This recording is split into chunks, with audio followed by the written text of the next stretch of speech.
A group of protesters carrying pitchforks rallied outside the homes of wealthy New Yorkers in the Hamptons this July.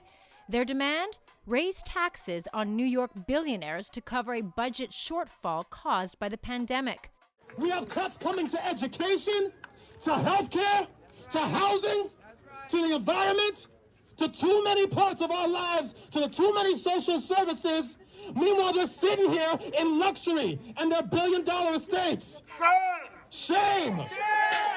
In August, another group of protesters gathered outside the New York City penthouse of Amazon founder Jeff Bezos, also demanding a billionaire tax. It was led by former Amazon worker Christian Smalls, who was fired by the company after helping organize a walkout protesting the treatment of Amazon workers amid the pandemic. They're getting tax cuts, they're getting incentives, they're getting tax breaks. Enough is enough, and we're just trying to have a wealth tax, a bill that's in place for the workers, for the people of this country. Amazon paid a tax rate of 1.2% last year on nearly $14 billion in profits. That's after years of not paying any U.S. taxes at all. Amid the pandemic, billionaires like Bezos and others have reaped huge wealth gains.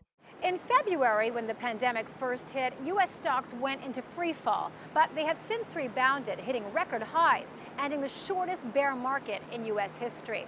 For America's wealthiest, who tend to be invested in the stock market, that means their portfolios have ballooned at a time when most Americans are hurting. The pandemic has caused tens of millions of Americans to lose their jobs and their health care. At the same time, America's billionaires have become richer by more than $500 billion. U.S. Senator Bernie Sanders has introduced the so-called Make Billionaires Pay Act. He and other Democrats are proposing a 60% tax on the money made by billionaires during the pandemic to pay for pandemic-related health care. So we tell a handful of billionaires who become phenomenally richer, yeah, you're going to have to pay more in taxes so that everybody in America will be able to go to a doctor when they need without any out-of-pocket expenses. Bezos, who has reportedly made at least $35 billion this year, would pay the most. Other tech giants like Elon Musk and Mark Zuckerberg would also pay large amounts. Karina Huber, CGTN, New York.